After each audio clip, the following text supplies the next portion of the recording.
Welcome back to Freedom Finance with Lanny, guys. Thanks for stopping by the channel again here on this Saturday, January 6th afternoon. In case you haven't, definitely subscribe to the channel. And hey, if you're liking this video, definitely give it a nice thumbs up. But today, I kind of want to slow things down a little bit. We just finished off that first week of 2024. Stock market's actually down from its 2023 highs.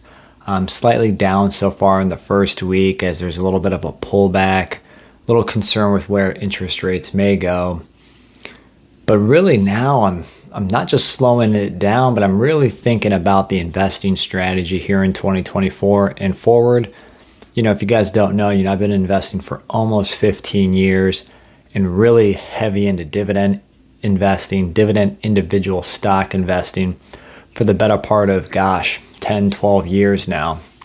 And, if you're new to the channel, it's all about talking about investing, saving money, how to help your personal finance situation, help you build maybe passive income streams, maybe help you get to financial freedom, or hey, maybe just a way to invest some money. So today is really going to be about what my take is right now on investing going forward, what I might be doing in 2024 that's going to be able to keep it simple, possibly generate strong and steady returns, maybe even save time. Time is money, and I could use that time to create more money, maybe save more money. And that's kind of what I'm planning to do here in 2024. And this past week really set that straight, guys. So grab your beverage, your coffee, your beer, your liquor, your vino, because you're Italian here this weekend, guys. And let's dive in to 2024 investing stock market talk with your boy Lanny. Let's dig in.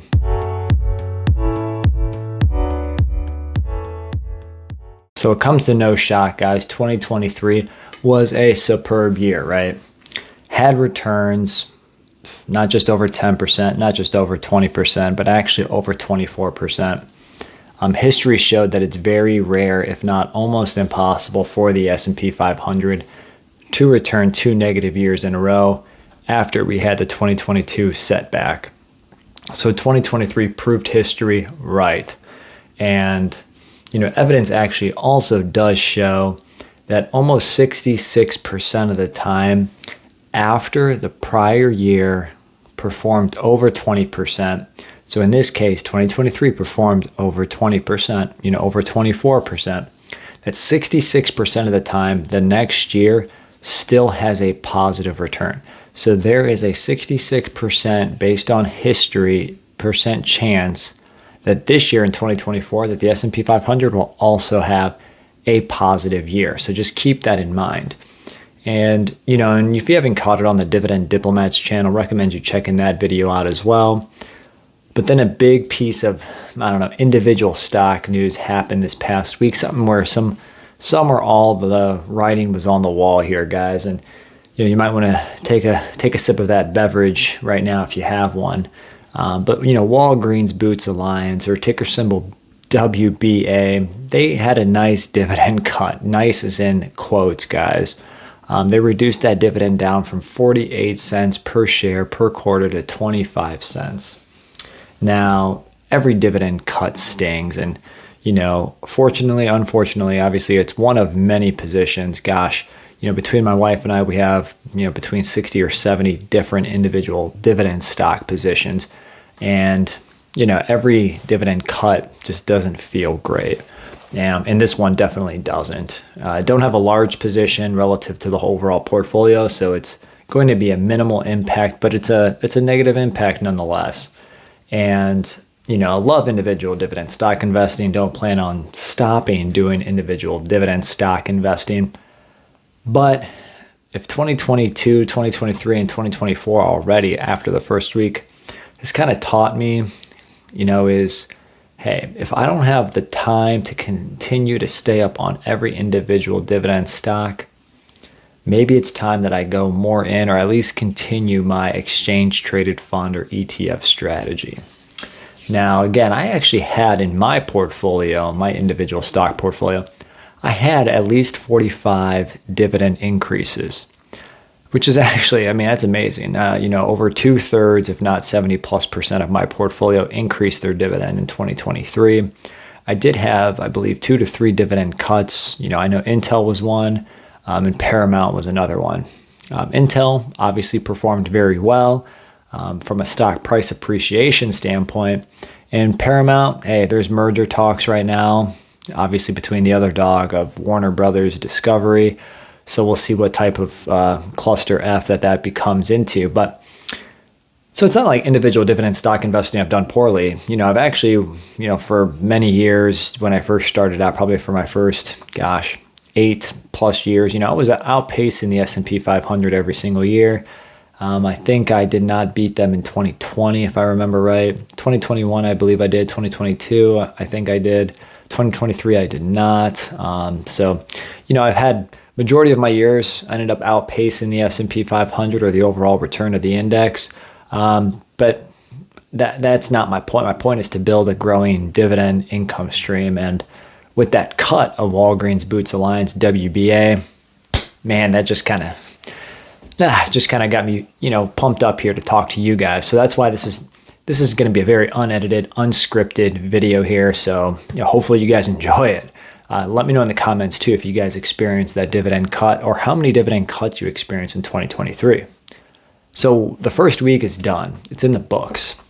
I didn't buy a single individual stock. I kept up with my Vanguard trifecta ETF strategy that I talked about, for the last year, which is Vanguard's high dividend yield ETF, VYM. Been buying that every single week for over 3.5 years, dating back to the summer of 2020.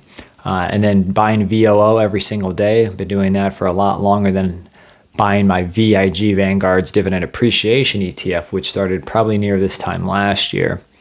So I've been doing the Vanguard ETF strategy, and it's just nice. It's all automated. I use the SoFi Investing app. If you're interested, link will be below in the description. I've talked about it on many videos on how you can set it up.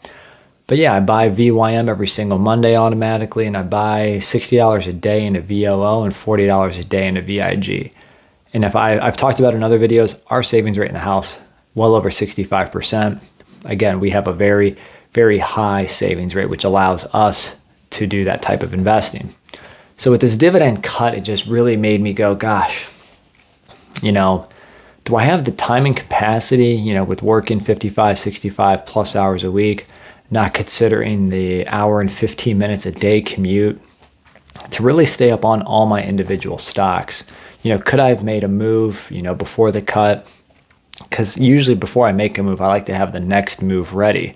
So it's a bang, bang play. At least even if I'm sitting in cash, I want to know that I'm doing it before I sell something, because I have sold out of just a few positions in my investing, timeline, which I'm usually a buy and hold investor. I've, again, rarely have sold, but when I have, it's because it made a lot of sense to. So, that's where I'm at. Could I save time instead of looking for individual stocks and stick to at least my Vanguard ETF strategy? That's been the question that I've been kind of beating around myself lately. My wife does 3 shares of VYM every Monday, and I do, $300 every Monday. So really we're building up almost 6 shares of VYM every single week, adding pretty much a 3% dividend yielding ETF with a 6 to 8% dividend growth rate on top of that, helping us get to financial freedom sooner, building that passive income stream. So then I listed all the pros, right? I was thinking of all the pros to ETF investing. And, really, you're saving time because you don't have to spend time checking in on everything, seeing individual stock price performances, seeing 10Qs and 10Ks from your favorite public stocks, seeing earnings releases and checking it all out. You definitely save time there. You definitely have a lot less stress. Even if it's a bad year, it's not like you had one stock that performed terribly and, you're hoping that one stock has a turnaround story. Walgreens right now, Intel last year. So you're not like hoping for a lot because you can't change management's decisions. You're not more than likely a majority shareholder that's swaying investor, decisions or sentiment. So reduce a lot less stress. And then, kind of the third thing was, the history shows that the ETFs that I'm buying, the income is growing, no matter what, through drip and through, dividend growth on the ETFs. And, it's like, why not? And then, my time then could be spent creating more content for you guys, spending time at home with the family, doing more experiences, maybe ripping up, maybe some Pokemon cards that come in the mail just because I have to hit the free shipping when I buy stuff from GameStop for the games that I flip online. If you know, so maybe there's more time I could spend on enjoying time, enjoying life, doing more things of what I love. Not to say I don't love individual stock investing, because I do. I wouldn't have done it if I didn't. So I'm just really toying around with the idea of maybe even going harder on ETF investing. That's not to say, again, that I'm going to stop buying individual stocks. Right now, if you haven't catched me on Twitter or X, I'm looking at Shell. Starbucks is definitely a nice one. Pepsi's strong on there. Archer Daniel Midland. Again, all these tickers are Shell, SBUX, and ADM. There's a lot of great companies out there. Johnson & Johnson, J&J, McDonald's, MCD. But always trying to find the right price for the value that you're going to get is really what you focus in on. And, you can't predict where the company's really going to go in the next 5-10 years. But if it's a brand that you use and a brand that you love, or a brand that you see other people enjoy and love, if you understand the business, those, could be, dividend stocks to buy. Which is funny because Walgreens, obviously, if I walk down my street, I probably would see 3 of them within a mile. I usually pick up random things there once a month, like my paper towels, toilet paper, toothpaste, deodorant, etc., because they usually have really good deals, really good coupons to clip on there. So just an FYI in case you're looking. But for some reason, the industry, between Amazon, Walmart, and even CVS, it seems like they're kind of being the dominant players that are really shaking up the, not to say pharmaceutical, but the quick health stop visit, store or retail chain. So, it's an industry that I'm not near and dear and close to. So it's, did it make sense for me to hold that? I'm not a live or die, ride or die Walgreens guy. So again, that's where the ETFs come in. So I just wanted to put this video out there to let you guys know that, hey, ETFs, keeping it simple. I'm still going to do my Vanguard strategy. I'm not changing the dollar amounts quite yet, but we're sticking to the Vanguard's VYM, the Vanguard's VOO, and the Vanguard's VIG, but just taking it much more serious when it comes to the individual dividend stocks. Is this a brand that you ever see going away? Is this a company that you ever see going away? Is this where you also spend your money? Based on some of the companies that I just listed, I pretty much spend my money in those areas. I buy gas at Shell every once in a while. I buy a lot of Johnson & Johnson products.